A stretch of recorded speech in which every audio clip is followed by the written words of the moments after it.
Good afternoon, ladies and gentlemen.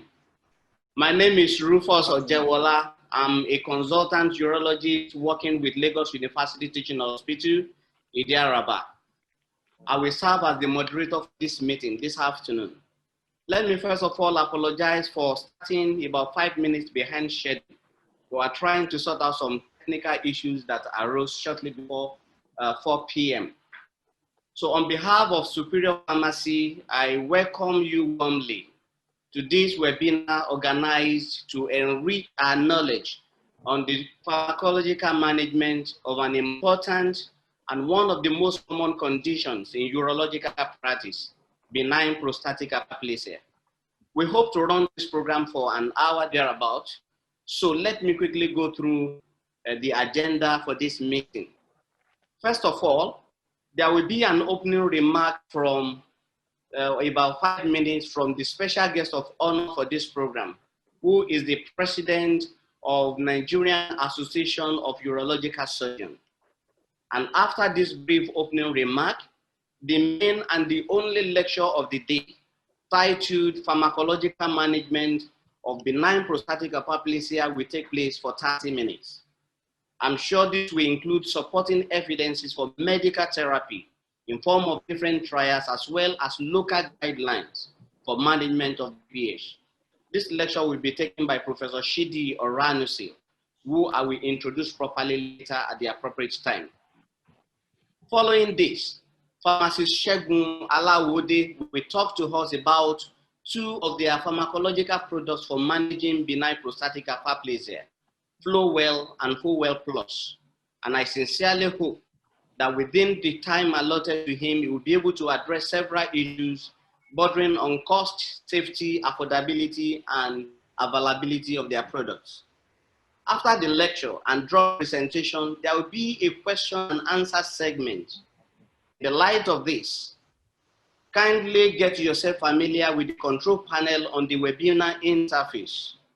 On the control panel, look for Q&A link, click on it and drop your questions. Ensure that you do not drop your questions in the chat room so that they don't get lost. These questions will be read out and the lecturer and the pharmacy representative will respond to all or most of the questions as much as time permits. You can also raise your hands up electronically to be called for your questions, but we prefer that you put them down to save time. After this, we'll have the closing remark. At this juncture, let me proceed to introduce the special guest of honor for today's meeting. Our special guest of honor today is no other person than the president of Nigerian Association of Urological Surgeons, in person of Dr. E.U. Asodo. Dr. Asodo is the medical director of Shiva Urological Hospital, Federal Capital Territory, Abuja. He is an excellent teacher and trainer par excellence who has impacted positively in the life of many of us younger colleagues in urological school. He is seriously interested in medical education, and this he has demonstrated over the years. It is always a pleasure being with him. So at this juncture, I will now invite the president of Nigerian Association of Urological Surgeons, Dr. E.U. Asodo, for his opening remark. Dr. Asodo, over to you for 5 minutes. Thank you very much, sir. Thank you, Dr. Ojewola, who is becoming quite an item in moderating webinars. I think this is a COVID recovery for us. Thank you,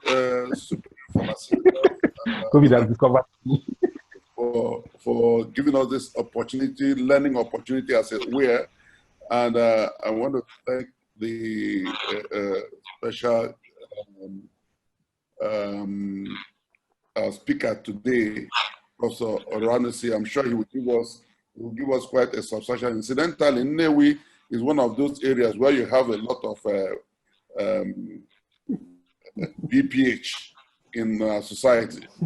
I'm wondering whether his men were going to be very happy about his teaching us how to use pharmacological pharmacological agents instead of doing TURPs, which I dare say is more lucrative in this business. But that aside, I think it is very important in caring for our patients, we give the patients every opportunity and give them the full component that's available for their management. Because we do have a lot of patients who have enlarged prostates that are not so large, who don't really require surgery. And in certain areas, they've been subjected even to orchiectomy by non-urologists and even non-doctors. So I think it is important that this kind of webinar reaches out to everybody, especially the GPs and the non-urologists, so that they can have a full knowledge of how to deal with these issues and know at what point in time they should send to the urologist. Because I think that pharmacological agents have an important role to play in the early management of BPH. Not to take more of your time, I think my 5 minutes is almost gone. You're welcome to this webinar. This is a big learning opportunity. Let us sit down and learn together. God bless you. Okay, sir. Thank you very much. Back to you. All right. Thank you very much, Mr. President of NAUS. Thank you for that concise opening remark. And I think that has laid a foundation for the main lecture that is coming on. So at this juncture, let me briefly introduce the two presenters in today's meeting very briefly. First of all, I would like to introduce Professor Shidi Oranusi. Professor Shidi Oranusi was born in Nsukka, and he had his medical education in medicine and surgery from University of Nigeria, Enugu campus, and had his residency training in urological surgery in Nnamdi Azikiwe University Teaching Hospital in Nnewi. He obtained the fellowship of West Africa College of Surgeons and that of National Postgraduate Medical College of Nigeria, both in 2005. He's currently a professor of surgery in the Department of Surgery, Nnamdi Azikiwe University, Awka, and honorary consultant urologist with Nnamdi Azikiwe University Teaching Hospital, Nnewi. Is happily married with children. Our second presenter today is Mr. Segun Alawode. Mr. Segun Alawode Olusegun is a pharmacist by training.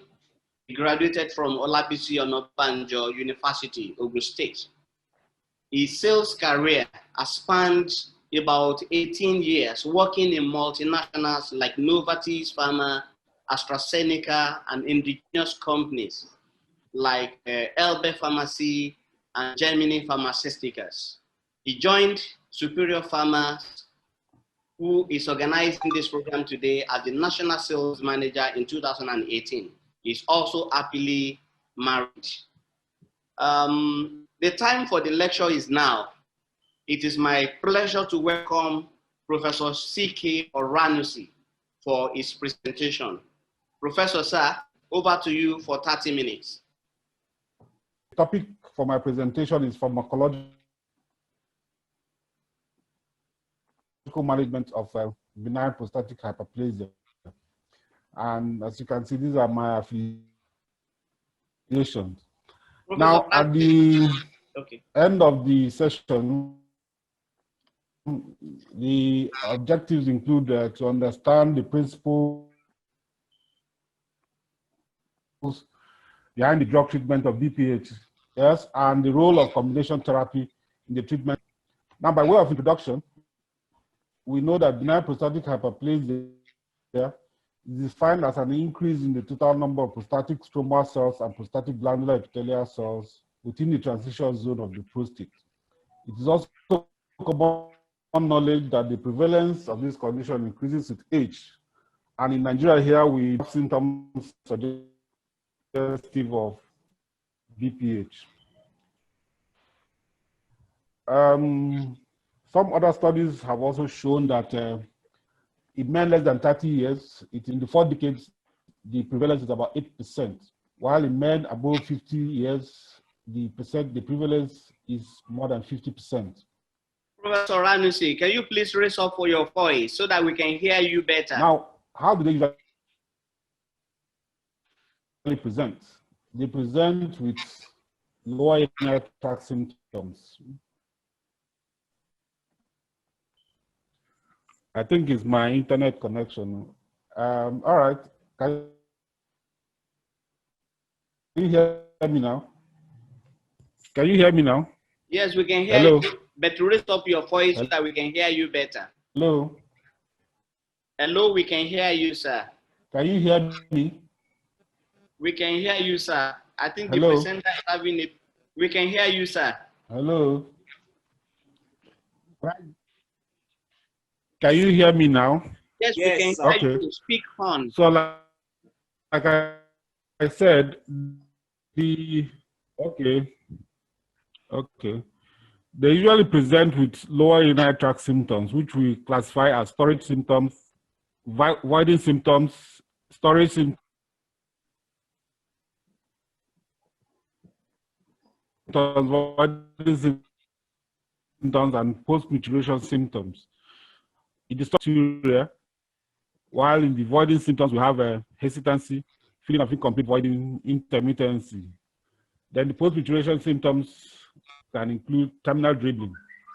Usually when we assess these patients, we usually try to objectively assess the symptom severity. Using this scoring system, there are 8 parameters that are assessed, 7 of which are the lower urinary tract symptoms, and 1 is the quality of life assessment. Now, in the quality of life assessment, we usually use just one of them. I don't know if you can see my slide. Okay, just one of them. And usually the total score is 35. My symptoms range from 0 to 7, moderate symptoms 8 to 19, and severe symptoms 20 to 35.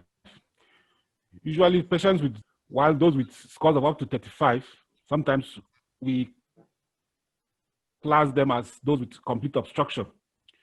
So in the treatment options for BPH, we have several options, which include watchful waiting or behavioral changes, medical or pharmacological treatments, surgical treatments, minimal invasive treatment, therapy, and open surgery. But for the purpose of this discussion, we shall dwell mainly on whom and when to treat relies more on the art than the science of medicine. What that means is that we have to look at our patients. Our patients are different, and we have to decide on the best treatment for them. There are no universal rules. Consideration, like I said before, must be based on or will include patient's choice and values, side effects of treatments, and benefits of treatment to the patient. American Urological Association guidelines in the assessment of patients with BPH, and this will help you decide those that will go for medical treatment and those that will be spelled out. And we must not deny these patients this option when that is what is available. Now, for the medical treatment, we have 2 classes, a non-pharmacological therapy and the pharmacological therapy. And like I said earlier, for the purposes of this discussion, we're going to dwell on the pharmacological therapy of BPH. And under this group, we have a number of drugs which will expatiate on therapy for BPH. They include mild to moderate lower urinary tract symptoms on the International Prostate Symptom Score, minimal bothersomness of symptoms, moderate to severe symptoms that are not fit for surgery. What are the drugs that we use for the pharmacological treatment of BPH? They include alpha-1 adrenergic receptor antagonists, or also known as alpha-1 blockers, 5-alpha reductase inhibitors, muscarinic receptors antagonists, phosphodiesterase 5 inhibitors, beta-3 agonists, in combination therapies, then phytotherapy. Now, on the alpha-1 blockers, the most common ones, as we are used to, is the tamsulosin, doxazocin, aflazocin, and silodocin, they urethra by blocking the agonist effect of norepinephrine. And invariably, they overcome the dynamic component of benign prostatic obstruction.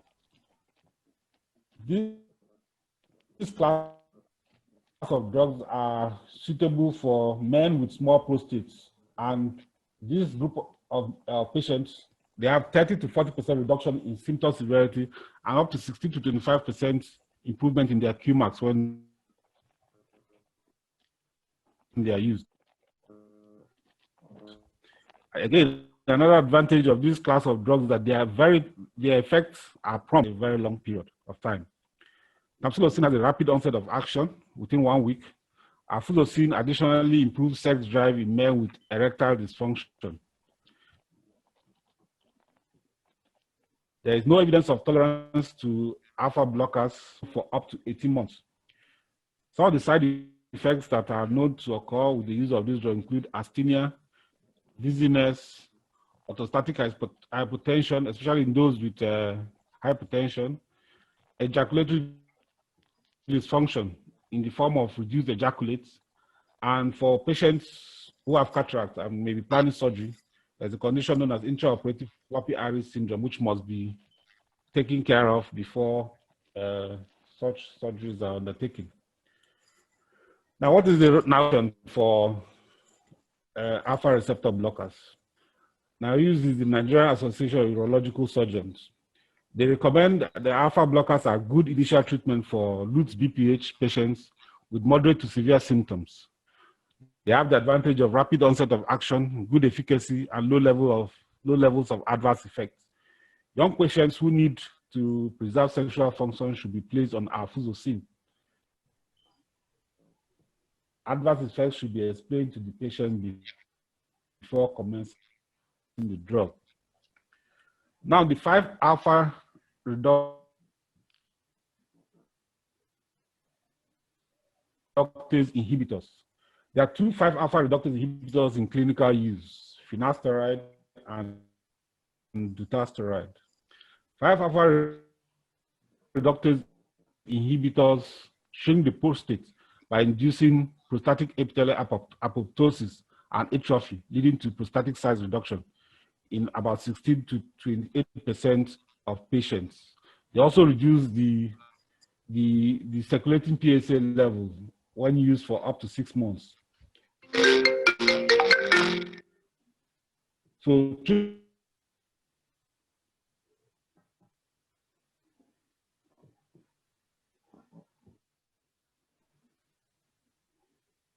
treatment with 5-alpha reductase inhibitors usually result in reduction in prostate volume. They also decrease baseline prostate volume by 18% compared to placebo, or the need for surgery in patients with BPH. Men with baseline prostate volumes greater than 40 mils are more likely to respond to 5-alpha reductase inhibitors than men who have smaller prostates. Wow, I thought I was shouting. Maybe it's my my internet. I'm really shouting here. Yeah, we can hear you. Slightly my microphone near my mouth. It's slightly better than before. So, like I said, men with baseline prostate volumes greater than 40 mils are more likely to respond to 5-alpha reductase inhibitors. So, what about third libido, ejaculatory disorders, and gynecomastia?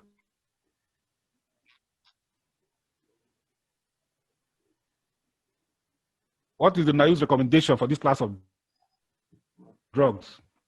The 5-alpha reductase inhibitors are indicated in patients with moderate to severe symptoms. They are more effective. Testosterone prostate-specific antigen needs to be considered in relation to screening for prostate cancer. Now, let me just mention briefly the antimuscarinic agents. These agents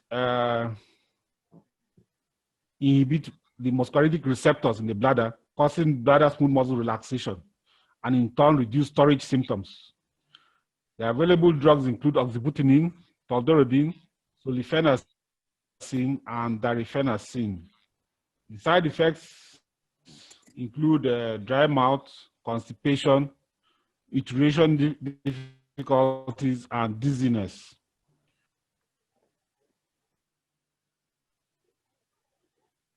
The NIOSH recommendation for the use of these drugs, antimuscarinic therapy could benefit in some. However, caution is advised in men with significant post-void residual urine or history of urinary retention. Then another class of drugs, the phosphodiesterase 5 inhibitors. This class of drugs increase the extracellular cyclic guanosine monophosphates, thus reducing smooth muscle tone of the bladder, prostate, and urethra. The only drug that is approved for this for the use in this condition is tadalafil 5 mg daily. The phosphodiesterase 5 inhibitor significantly reduces IPSS and improves quality of life. How the effect of QMAS did not differ significantly with placebo. Combination of alpha receptor blockers and phosphodiesterase 5 inhibitors significantly improves the International Prostate Symptom Score. Side effects include gastroesophageal reflux disease, headache, dyspepsia, back pain, nasal decongestion, and flushing. And in NIOSH recommendation, this class of drugs should be considered for men with mild to moderate symptoms with associated erectile dysfunction. So it is basically for such class of patients with erectile dysfunction. And the beta-3 agonists, the only drug that is approved under this group is mirabegron, which is the first and only drug for this class of drugs. And stimulation of the beta-3 receptors in the bladder causes bladder relaxation. However, long-term safety and efficacy of this drug has not been well studied and is not yet readily available for use. Now to combination therapies. A number of drugs, you will see the different mechanisms of action of these drugs, and it stands to reason that some of these drugs, when combined, will have additive effects when combined together. Now, the most commonly combined therapy for BPH is the alpha-1 blocker plus 5 alpha reductase inhibitors. You can all have other ones, the alpha-1 blockers and muscarinic receptor antagonists, and the alpha-1 blocker plus phosphodiesterase 5 inhibitors. Like I said, the 5 alpha blockers and 5 alpha reductase inhibitors are the most common, or the most common combination you see around. And herein lies the drug we're going to present today, the Flowell Plus. So I'll just use this table to look at some of the literature on the use of combination therapy. The first of the number of these studies are multi-centered, randomized studies, multi-center, and involve a large number of patients. So they are very, very high grade studies. The first of these is by Lepo et al. That is the Veteran Affairs Cooperative Society, which randomized 1,209 men aged 45 to 80 years to placebo, derazosine, finasteride, or the combination of both drugs. And the results showed that symptom scores were significantly lower than baseline for the treatment of patients with derazosine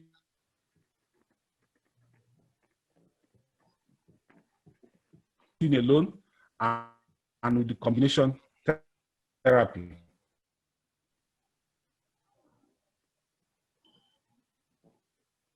The symptom scores were also significantly lower for treatment for patients than for treatment with finasteride and placebo alone. Now, mean peak for patients. Okay, good afternoon, everybody. Dr. Ojewola, can you hear me clearly? We can hear you, but raise up your voice. We can't hear you well. Is this better now? Yeah, it's better now. Maintain this tempo. Okay, no problem. So my name is Shegun Alawode, and I'm a pharmacist. And I work with Superior Pharmaceuticals Limited. We market Flowell and Flowell Plus. And I'd like to show you or tell you a few things about the company so that you can use our products with confidence. Now, what is our vision? Our vision is to be among the top 5 pharmaceutical companies in Nigeria in the next 5 years. And our goal is to deliver high quality, affordable, and life-saving generic medications to our mutual patients. Of course, the patients belong to you and I. And our long-term goal is to be a manufacturing giant in the generic pharmaceutical industry. Now, Superior Pharmaceuticals started in 2007 in Tampa, Florida, and in 2004, sorry, in Tampa, Florida, in 2007, the Superior Medical Clinic was established, and in 2011, Superior Pharmaceuticals Nigeria Limited came into being. And this is a picture of the pharmacy in 2004 when it was opened. And you can see the picture of the first employees of the pharmacy and the clinic then. Just to give a brief background of the company you're dealing with so that you can have confidence when you're recommending our products. And these are the owners. They are both pharmacists. Pharmacist Aiko Keke and his wife are the co-owners of the company, and they're both pharmacists based in America and practicing over there. Now, our range of products, just to show you some of the products that we have for you. Supe, which is glimepiride and metformin for diabetes. Flowell, which of course our own brand of tamsulosin, which you can recommend with confidence. Our Suvas 10 and 20 milligrams. This is a brand of atorvastatin tablets. Lumedil is our brand of clopidogrel, a platelet in thinner. Suplavat is our brand of telmisartan and amlodipine tablets. Supersil is our cefepime 1 gram injection, which has caught fire in Nigeria right now because almost every institution is using it right now. Panache is our brand of ketorolac trometamine for severe pain. And of course, Flowell Plus. Flowell Plus, which we say make a difference from the start in pH management. Now, why should you doctors recommend Flowell and Flowell Plus? One, they are manufactured in India by Stallion Laboratories, PVT, which is a WHO GMP certified company with presence in over 20 countries around the world, including Nigeria. Of course, Flowell and Flowell Plus are marketed in Nigeria by Superior Pharmaceuticals, a company known for quality at an affordable price, both here and in the USA. Flowell and Flowell Plus are on formulary of most tertiary institutions in Nigeria, and we're in partnership with over 20 state ministries of health in Nigeria. That shows that people have confidence in these two products. And I can read a whole list of notable professors of urology and consultants who are using these two products with confidence and getting the best results. I really do not want to go too much into the pharmacology of the two products because I know Professor Oranuse has spent some time on that and he may still do that. Let's not be repetitive. But what I'll tell you is that tamsulosin, of course, improves symptom flow, also of symptom relief between 1 to 2 weeks, and it prevents symptomatic progression in the short term. Your dutasteride, which is what is contained in Flowell Plus, also improves symptom flow. Its action is not as fast as tamsulosin. It also prevents symptomatic progression in the short term. It reduces prostate volume, which tamsulosin will not. It maintains reductions in prostate volume, and it also reduces longer term risk of acute urinary retention and surgery. The dosage for Flowell Plus is once a day, approximately 30 minutes after the same meal each day. And if you're also using Flowell, which is our brand of tamsulosin, it's also once daily. We guarantee our quality. If you are not completely satisfied with our quality, we will refund back your purchase money.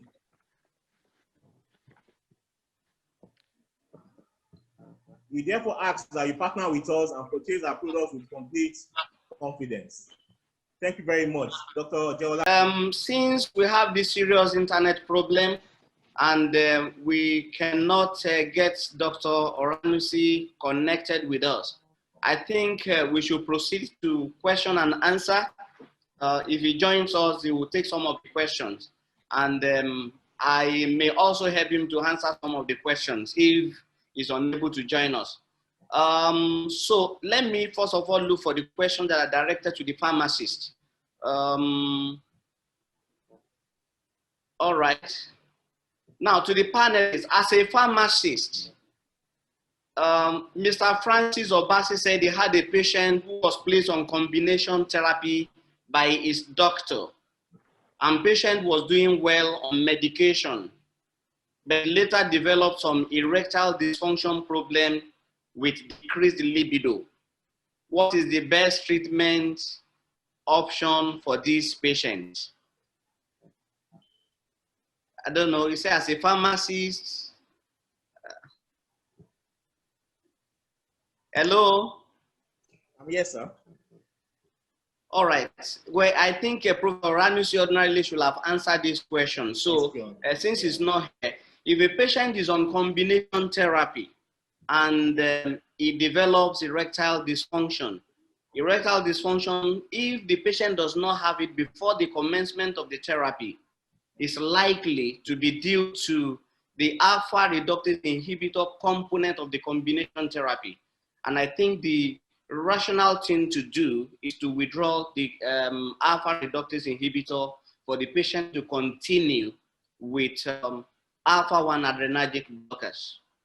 These categories of the patients can also be helped with phosphodiesterase inhibitor, and I'm sure that they will do well if before commencement of combination therapy, they do not have this problem. Professor Linus Okeke wants to know from the pharmacist the difference between Flowell and Flowell Plus. Mr. Shegun Awode, I think you should answer this question. The difference between Flowell and Flowell Plus. Over to you. Okay. Flowell is Can you speak up so that we can hear you? We are not hearing well. Okay, Flowell is an alpha adrenergic inhibitor containing tamsulosin monotherapy. Flowell Plus is a combination therapy containing both tamsulosin and dutasteride, which is an alpha reductase inhibitor. Have I answered the question clearly? And of course, like we've learned, the Flowell Plus should be used in patients whose prostate volume is greater than 40 mils and above. Is that okay, sir? All right, I think that has answered that question. Okay, sir. Professor Ranusi, I don't know if you are back. Let me read the other questions for the pharmacist. How affordable are your products? How affordable are your products compared to other similar products in the market? Like I mentioned earlier on, when I was showing you some of the products that we have, our products are all very affordable. We're at very good quality. That's why we have these products in almost most teaching hospitals and central medical stores nationwide. And I do not know where the question came from. I can direct a representative to come and see you tomorrow, and I'm sure you'll be happy to see him. All right, okay, thank you. sir? I think that has been taken care of. Professor Ranusi, are you here? So if Professor Ranusi is not here, I think I'll have to attend to some of the questions. One anonymous attendee asked a question that he wants to know the advantage of alfuzosin compared to tamsulosin. I think from experience, the difference majorly is in terms of incidence of retrograde ejaculations. So for younger patients who have BPH and are placed on medical treatment, retrograde ejaculation is an issue, I think alfuzosin is superior to tamsulosin in that regard. Dr. Emobong Basi also has a question: what are the preventive measures for BPH? I do not think that there is any preventive symptoms, measure to prevent BPH. BPH, as we know, is a pathology that occurs with aging. As a man ages, benign prostatic hyperplasia is bound, occurs in significant percentage of men. So I do not think there is anything that one can do.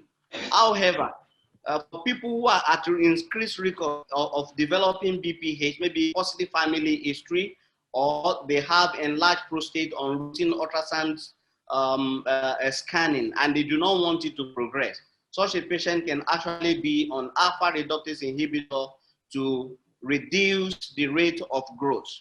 Also, what are the likely chances that one is likely to get BPH?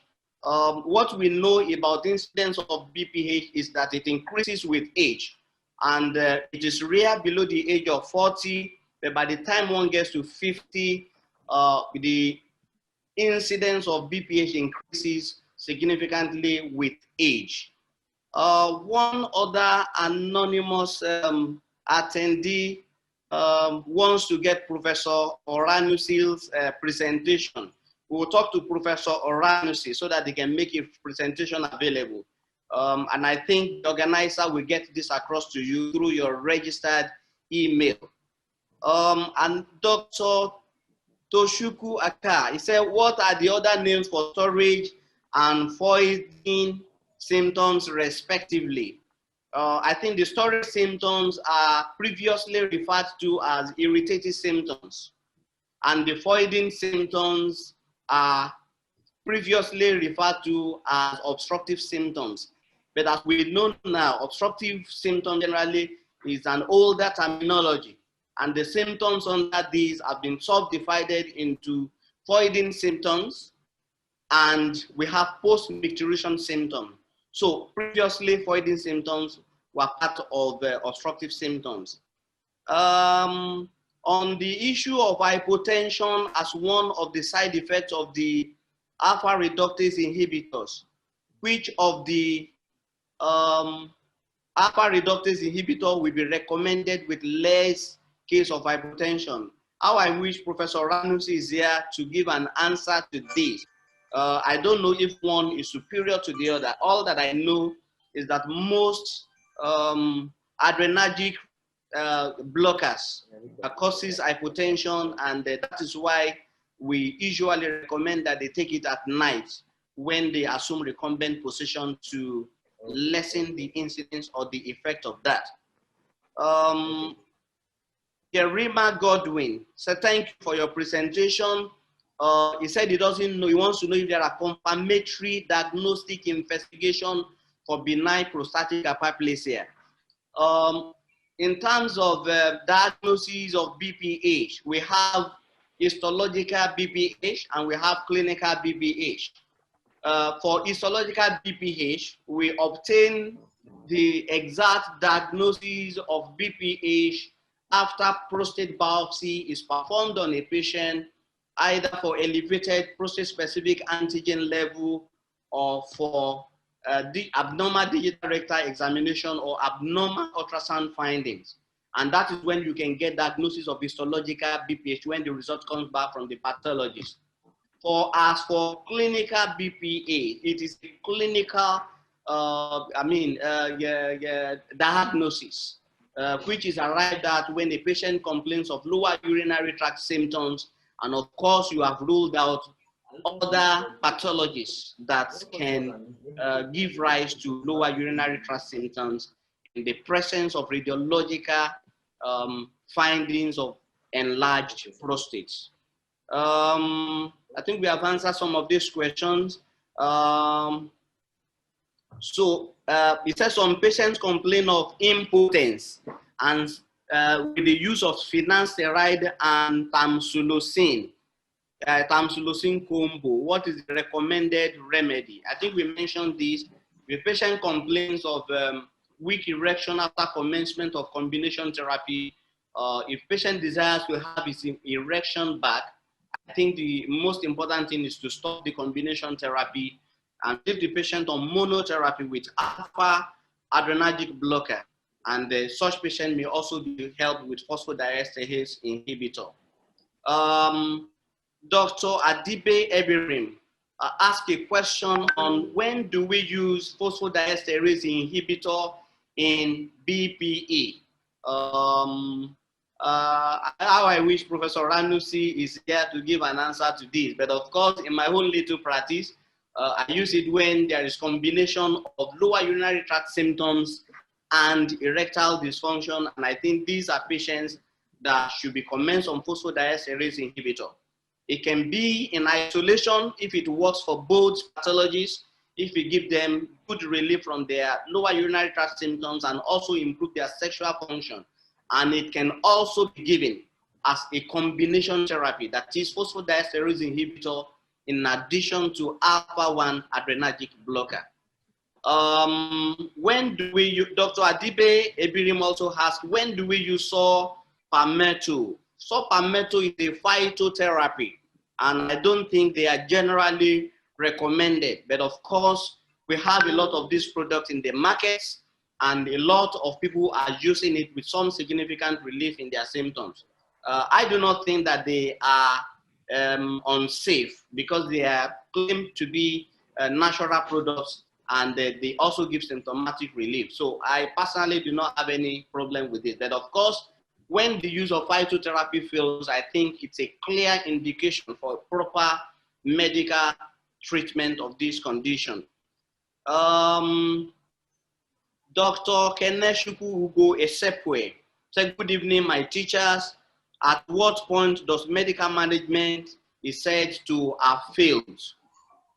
Medical therapy will be adjudged to have failed if the IPSS score of the patient remains significantly high, not different from what it is from the commencement of therapy, and is also associated with a lot of bother in the patient. And of course, if a patient now begins to have complications, for example, acute urinary retention in a patient on medical therapy, I think that has failed. Or if a patient has progressively worsening renal function and patient is on medical therapy, and I think these are reasons to assume that drug management has failed and for one to progress to surgical therapy. Or in any patient that have clear indication for surgical intervention, and I think these categories of patients should be offered surgical intervention. The second part of Dr. Keneshuku's question is that he said he has a 74-year-old male with BPH and hydronephrosis on ultrasound findings with frequency, urgency, urge incontinence, nocturnal pause straining, and terminal dribbling. Can this patient be managed on drug alone? The scenario that you have painted here, I think this is a patient that do not qualify to be on medical treatment. This patient already has pathological changes in the upper tract, and I think this is as a result of backflow or back pressure effect of the enlarged prostate. I think this patient has a clear indication for surgical intervention. Otherwise, it will affect the renal function, and we have obstructive uropathy, and this may progress to obstructive nephropathy, leading to renal failure that will require dialysis. I think I've seen some patients who have been on medical treatment or neglected their symptoms and eventually has renal failure as a result of neglect of their symptoms. So I do not think that this 74-year-old man qualifies to be managed on drug treatment alone. Latifat Idris, he said, thank you for this webinar and presentation. What are the behavioral and dietary modifications in the management of BPH? I think Professor Ranusi mentioned some of them earlier in his presentation. Reducing water intake towards the end of the day can go a long way to ameliorate irritative symptoms like nocturia in the night. Reduction in caffeine, products can also improve the symptoms in patients, particularly irritative symptoms. There is also a concept of double voiding. This has also been found to help patients, particularly patients with incomplete emptying of bladder and intermittency.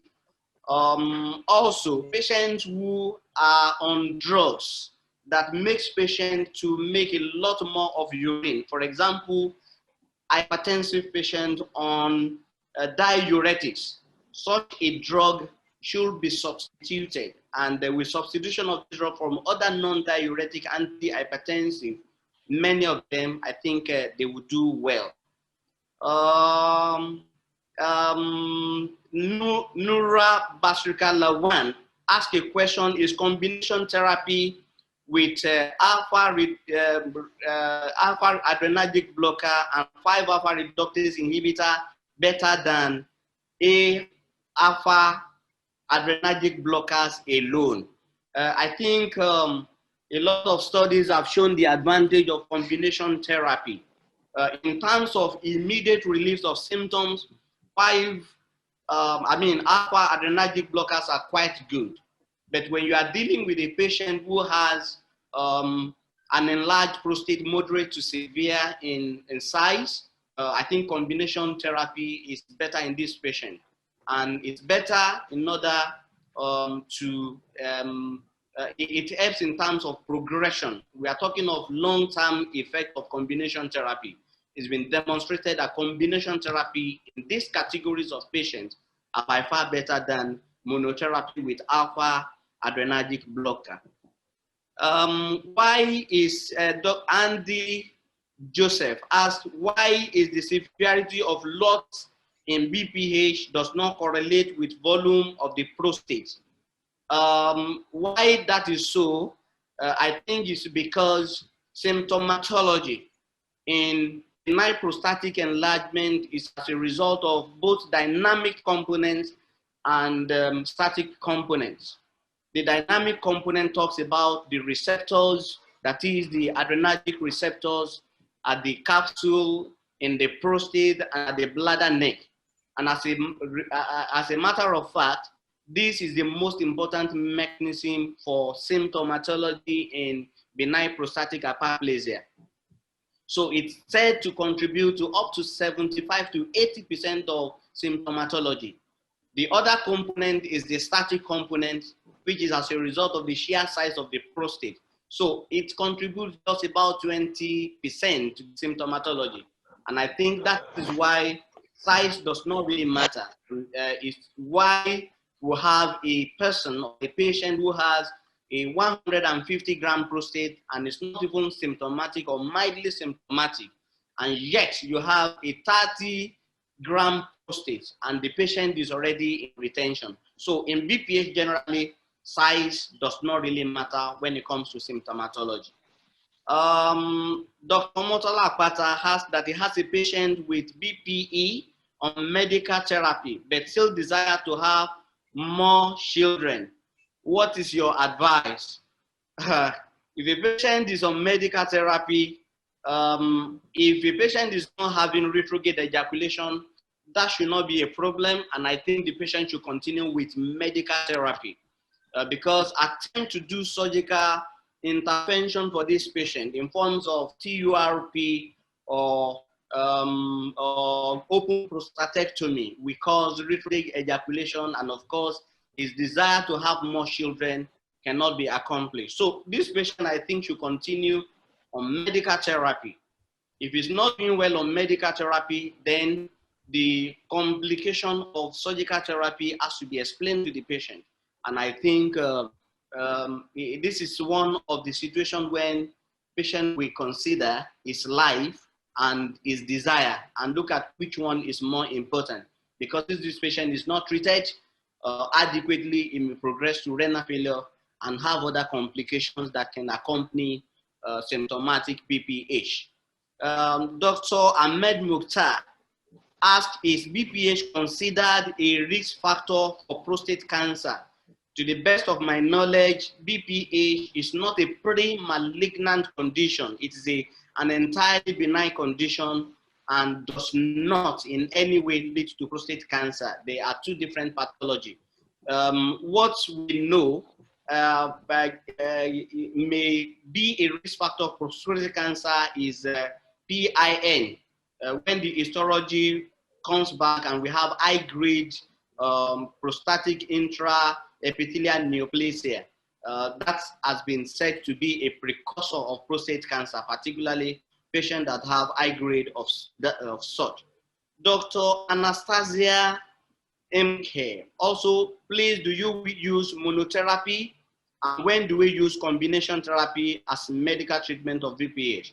And I think this has been dealt with. Monotherapy is usually the first thing to consider in any patient. However, patients with large glands, combination therapy can be started in them. So if you have a patient whose prostate size is less than 40 grams, monotherapy will suffice in this patient.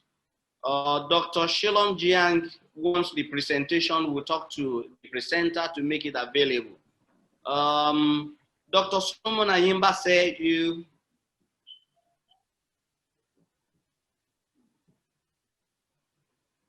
Hello? Yeah, with you, sir. Can you hear me? Yes.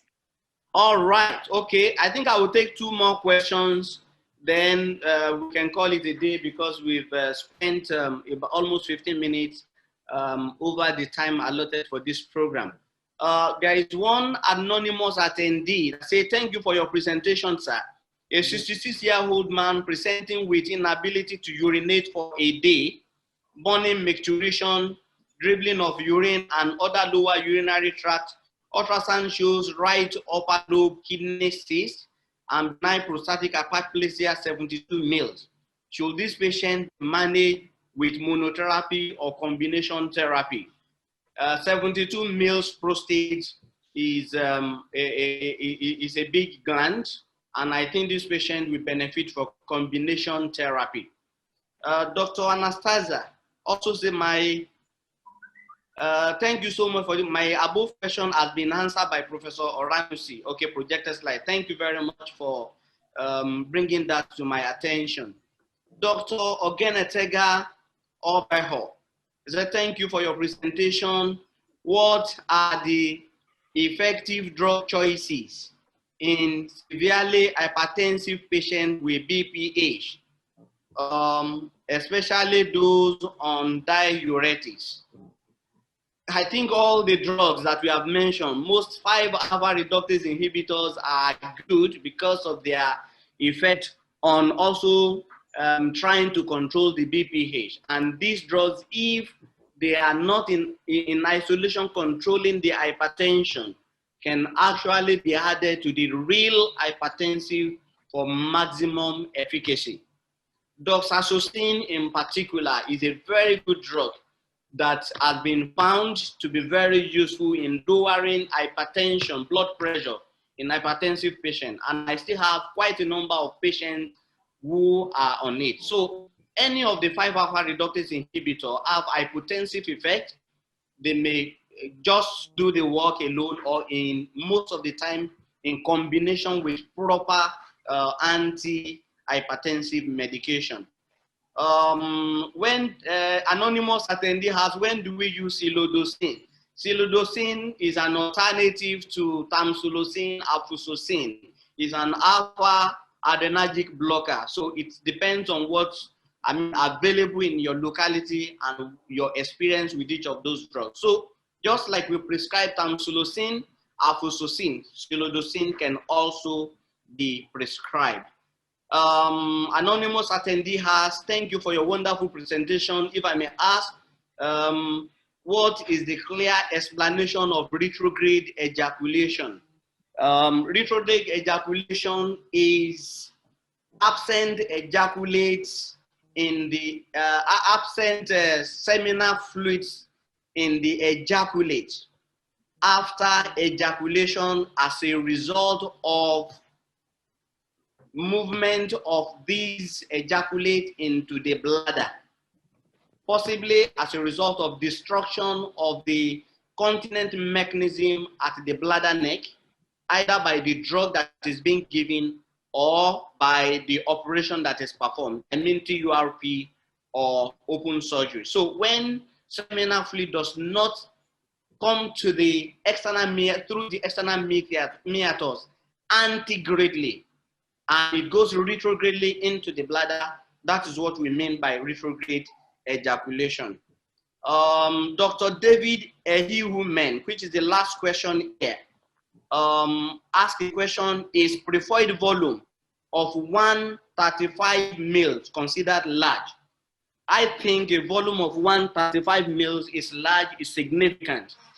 The bladder volume itself is about 350 to 400 mils. So if you have, pre-void, not post-void, I think this is not good enough. The bladder of this patient is not capacious.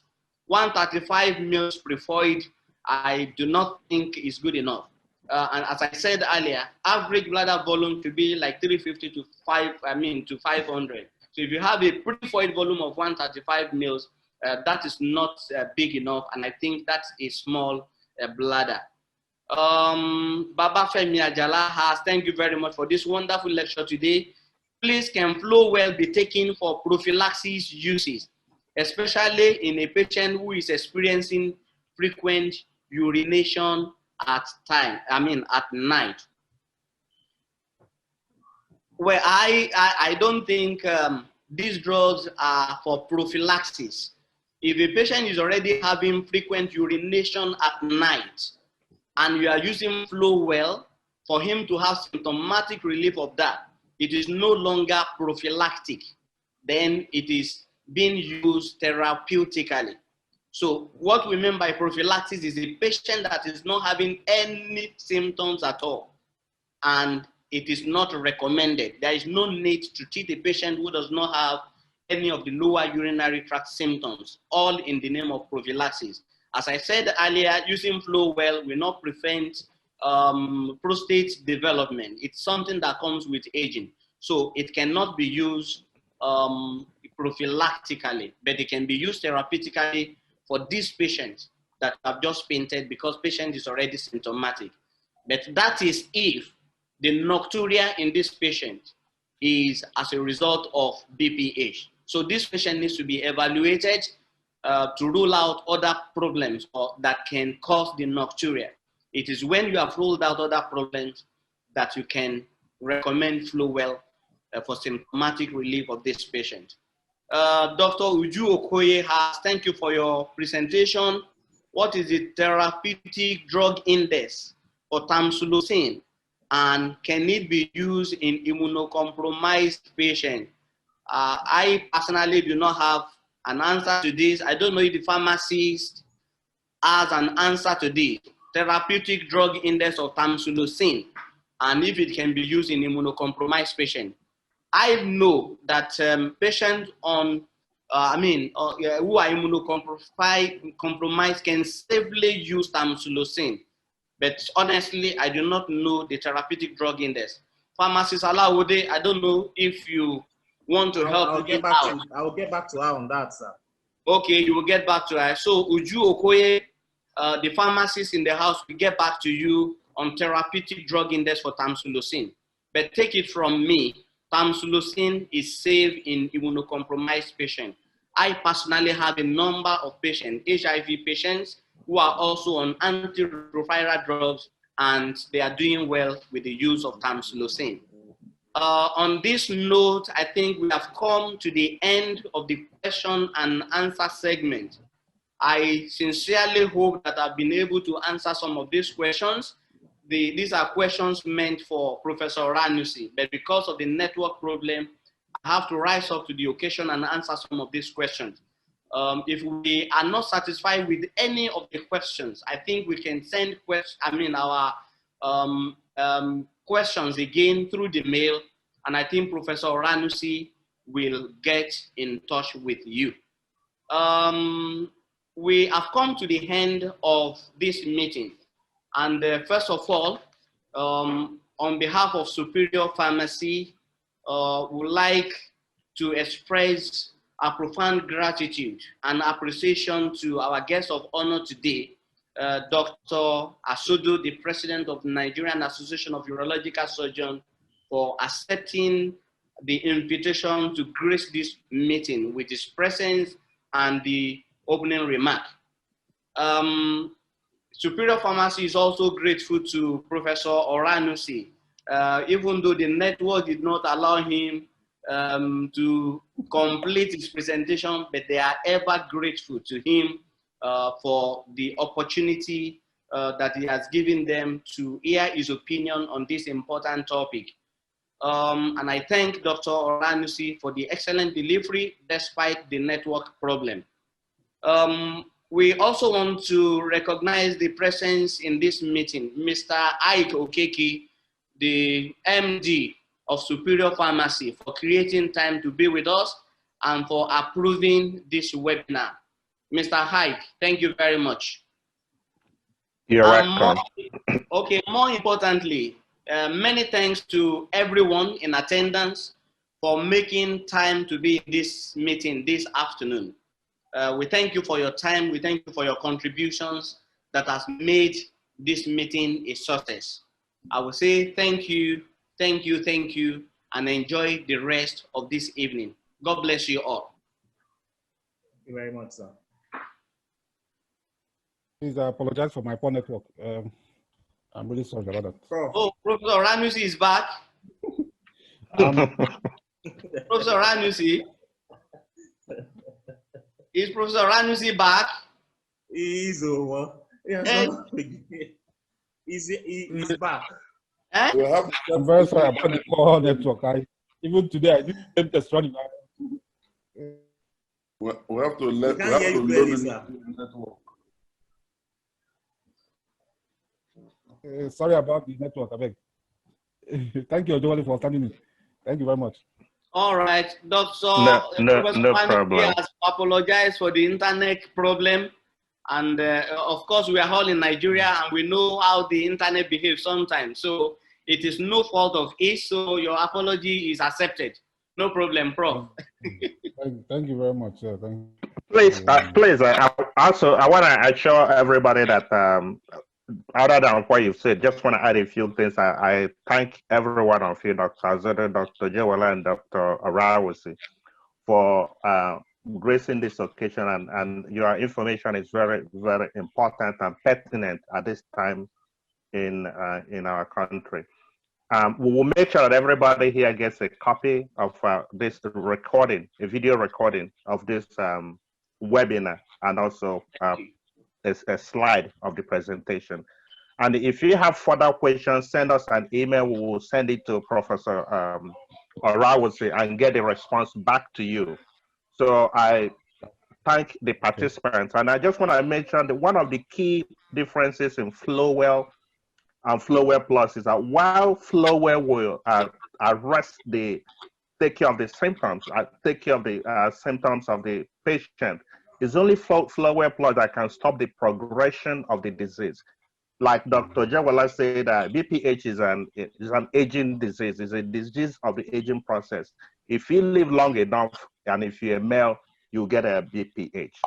So that is the major difference between the two of them. And somebody had mentioned about which of the alpha blockers have more hypotension. We all know that the doxazosin and terazosin, that both they are all second generation alpha blocker that are used in treatment of blood pressure.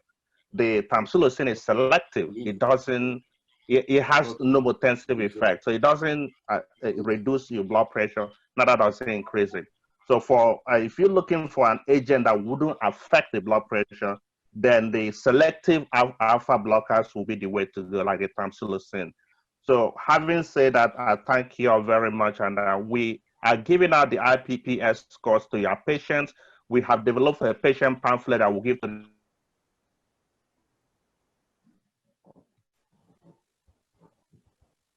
clinic for you to treat them and guide them.